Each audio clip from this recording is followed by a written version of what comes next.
शारदीय नवरात्र का पावन अवसर चल रहा है। प्राय सबके घर में दुर्गा सप्तशती का पाठ भी चल रहा होगा।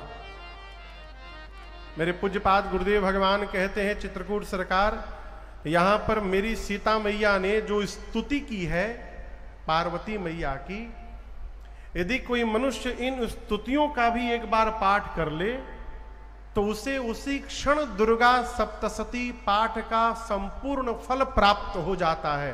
गोस्वामी जी ने पूरा सार निचोड़कर इन चौपाइयों में लिख दिया है। कहो,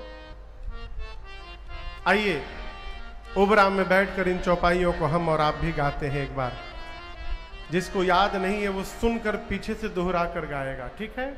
मैया पार्वती जी के मंदिर में जाकर बोली, जय जय गिरिवर राज किशोरी, जय जय गिरिवर राज किशोरी, जय महेश मुख चंद्र चकोरी, जय महेश मुख चंद्र चकोरी, जय गज बदन खड़ा नन माता, जय गज बदन खड़ा नन माता, जगत जननी दामिनी स्तुति गाता, जगत जननी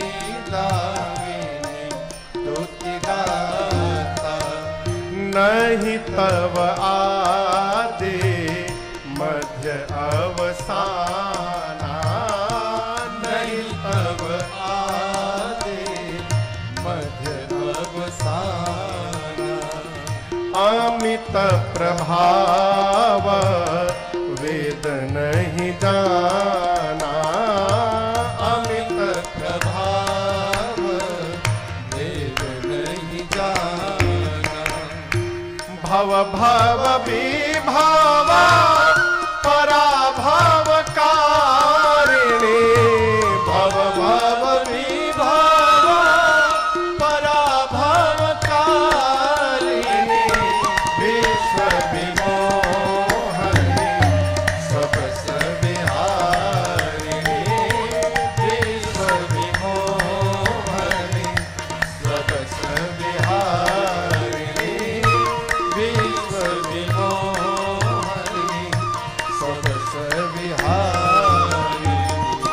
सीता मैया जाकर बोली, हे गिरिराज पुत्री आपकी जय जयकार हो, हे शिव प्रिया आपकी जय जयकार हो, हे गणपति जी और कार्तिकी जी की अम्बा आपकी जय जयकार हो। माँ, आपके ना प्रारंभ का पता है, ना आपके मध्य का पता, ना आपके अंत का पता।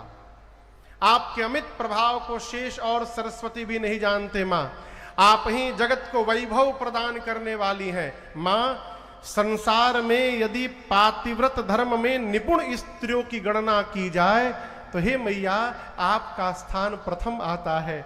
माँ, आप शिवप्रिया हैं, आप वरदान देने वाली है। माँ, आपकी सेवा करके मनुष्य चारों पुरुषार्थ जीवन में सहज प्राप्त कर सकते हैं।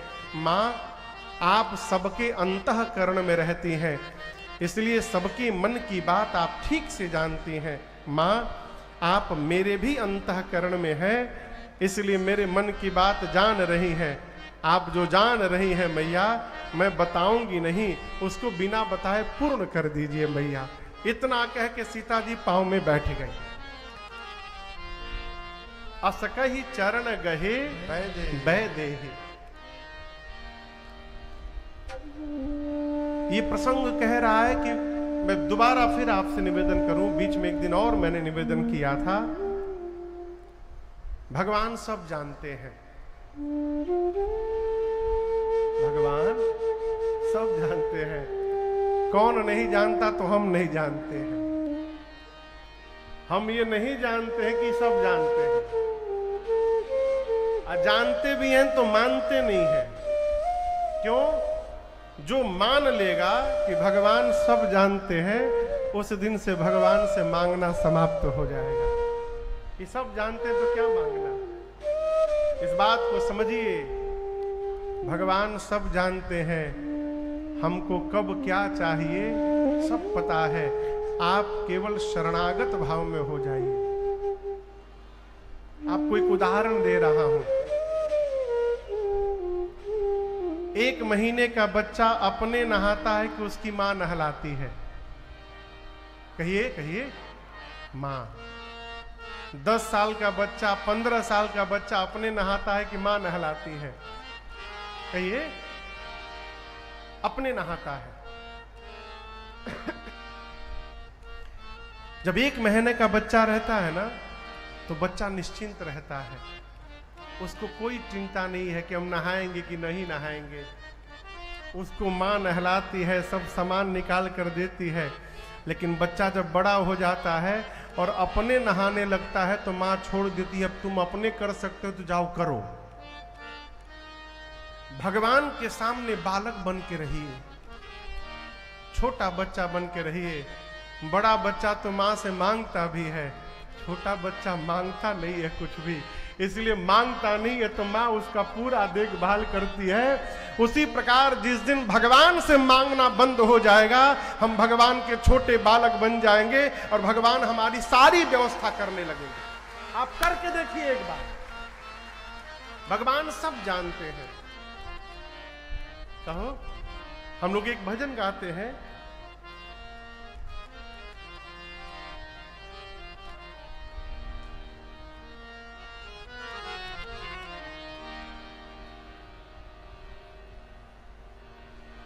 जो भी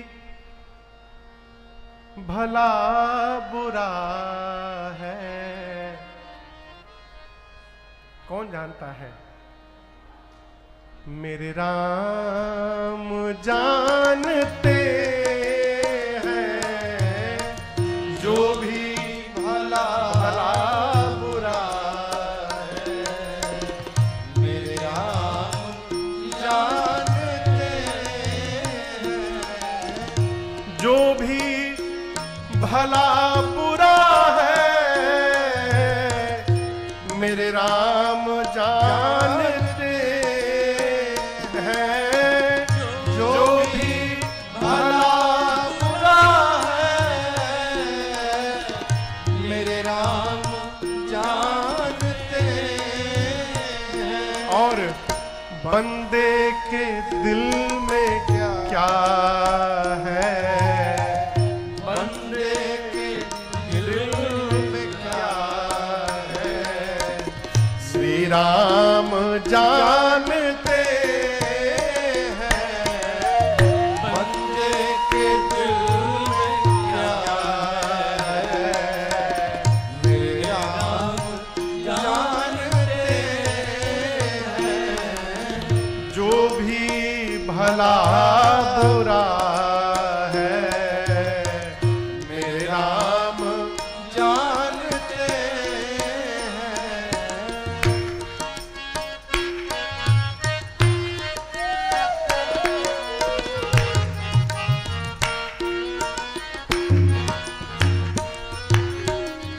आता कहाँ से कोई, जाता कहाँ है कोई, आता कहाँ से कोई, जाता कहाँ है कोई, आता कहाँ से कोई, जाता कहाँ है कोई, आता कहाँ से कोई, जाता कहाँ है कोई। युग युग से इस गति को, युग युग से इस गति को, केवल मेरे राम जानते हैं, युग युग से इस गति को, मेरे राम जानते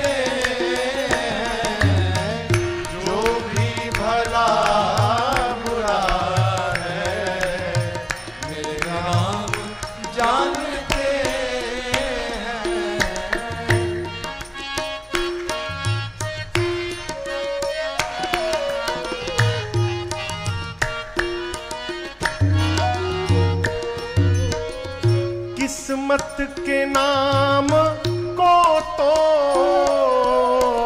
सब जानते हैं, लेकिन किस्मत के नाम को तो सब जानते हैं, लेकिन किस्मत के नाम को तो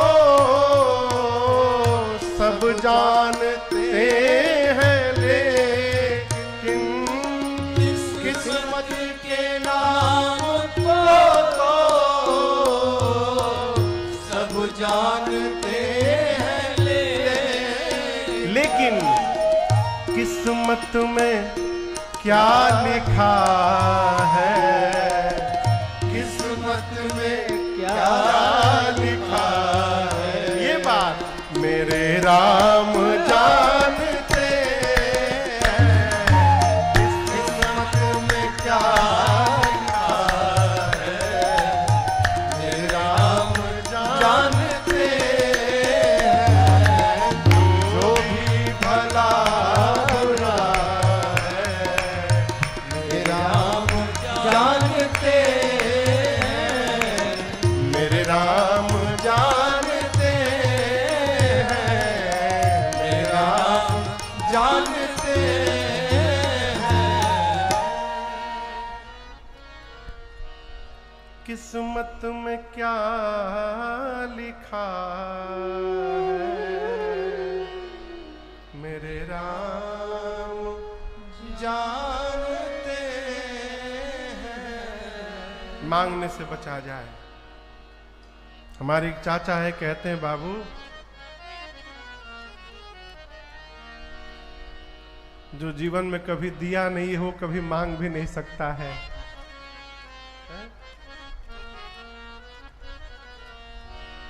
जो जीवन भर ऐसे दिया है, वो ऐसे नहीं ले सकता। ऐसे ले भी वही सकता है जो ऐसे कभी दिया हो। आप समझ रहे मेरी बात को? हम जब मांगेंगे तो हम अपनी क्षमता से मांगेंगे। समझ रहे हैं? हमारे पास एक लोग आए, रात भर रहे, तो मैंने विनय से कहा कि एक काम करना, आए हैं, एक धोती निकाल देना और एक लिफाफा में 5100 रुपया रख देना, सुबह जाएंगे तो प्रणाम करके विदा करेंगे। मेरे विदा करने से पहले हमसे बोले, बाबू 500 रुपया यदि दे देबा ना तो गाड़ी में तेल भरे के बाद।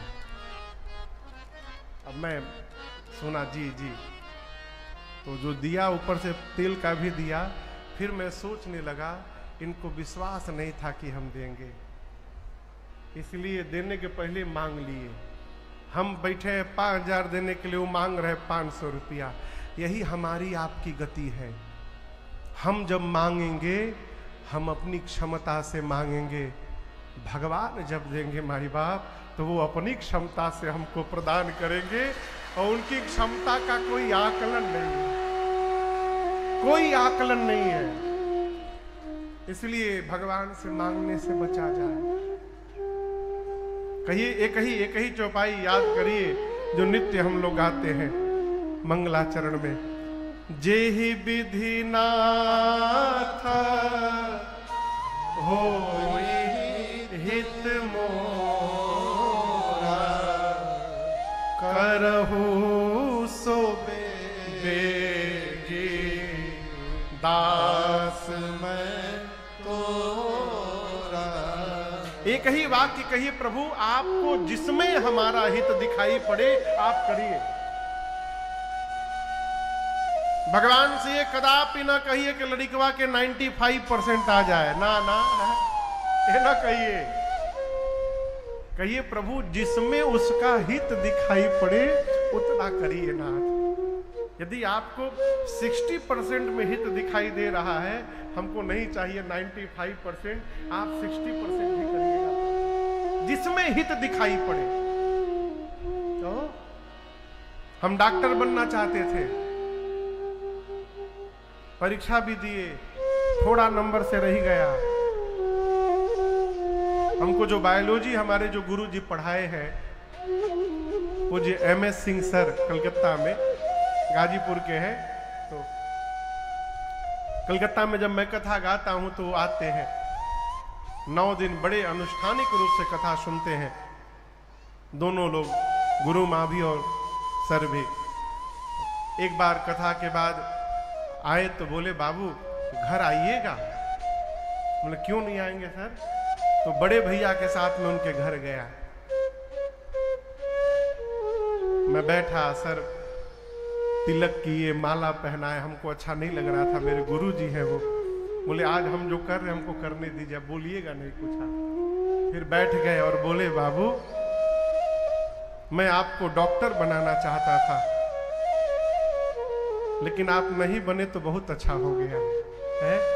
डॉक्टर बनते तो कलकत्ते में रह जाते, भगवान की कथा गा रहे तो पूरी दुनिया आप कथा सुन रही है, ये बहुत अच्छा हो। ये मैं क्यों सुना रहा हूं आपको? भगवान से केवल इतना कहिए, प्रभु जिसमें आपको मेरा हित दिखाई पड़े, हम तो अपना आने वाला क्षण नहीं जानते, आप तो मेरा पूरा जीवन जानते हैं प्रभु, जिसमें आपको मेरा हित दिखाई पड़े आप वही करिए ना।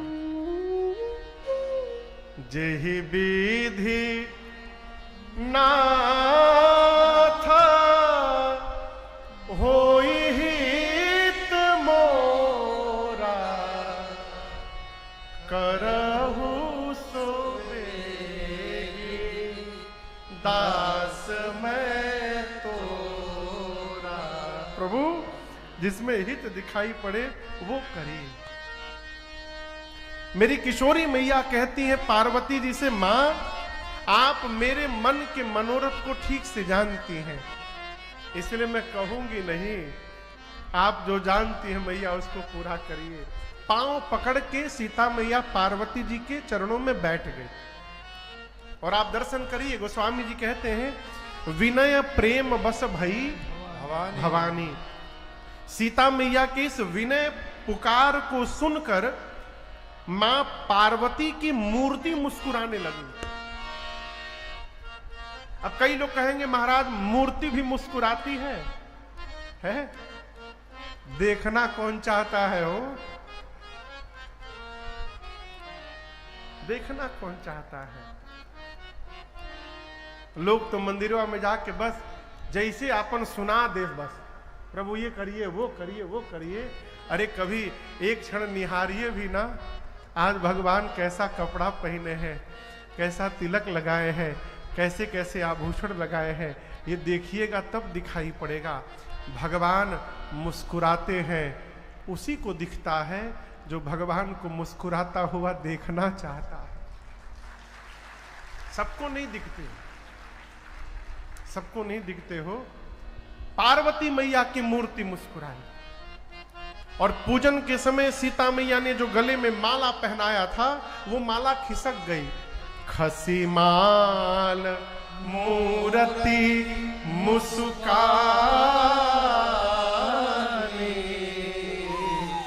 पार्वती जी की मूर्ति मुस्कुराकर बोल पड़ी, हे सीता जी मैं जो कहने जा रही हूं आप उसको सत्य समझिएगा। नारद जी का वचन सदैव सत्य है, पवित्र है।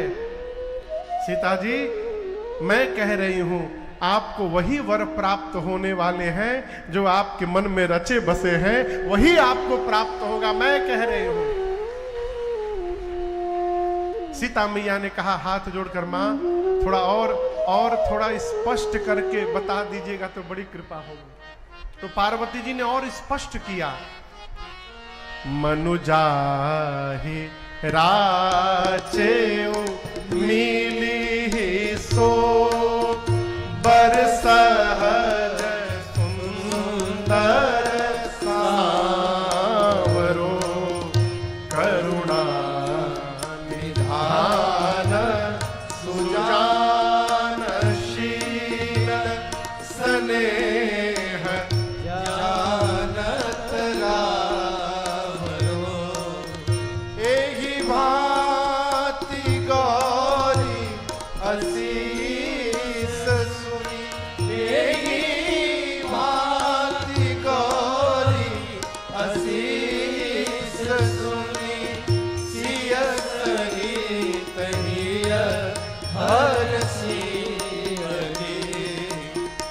तुलसी भवानी पूजी पुनि मुदित मन मंदिर चली तुलसी भवानी पूजी पुनि मुदित मन मंदिर चली तुलसी भवानी पूजी पुनि पार्वती जी ने कहा, हे सीता जी, आपको वही वर मिलेंगे जो आपके मन में रचे बसे हैं। कौन? सहज सुंदर सांवरो। जो सहज सुंदर है, जो सांवले हैं, वो मिलेंगे। वो है कौन? करुणा निधान सुजानशील स्नेह जानत रावरो। पार्वती जी ने कहा, वो करुणा के भंडार है, करुणा निधान, सुजान है, सज्जन है, शीलवान है। और सीता जी वो आपके प्रेम को ठीक से जानते हैं। स्नेह जानत रावरो। इतना वरदान सुनी मेरी सीता मैया अपनी सखियों के साथ हर्षित हुई। और यहां दर्शन करिए, आदमी कोई मनोकामना करता है, मनोकामना पूरी हो गई, पूजा बंद। मनोकामना किया, मनोकामना पूरी भई, पूजा बंद। यहां दर्शन करिए, सीता जी राम जी को देखने के पहले ही पूजा कर चुकी थी, पूजा हो चुकी थी, स्तुति केवल बाकी थी। तब तक राम जी के आने की सूचना मिली, जाकर सखियों के साथ सीता जी ने दर्शन किया। उसके बाद जो स्तुति बाकी थी वो करने मंदिर में आई, आकर स्तुति की। पार्वती जी ने आशीर्वाद दिया, मनोकामना पूरी भई।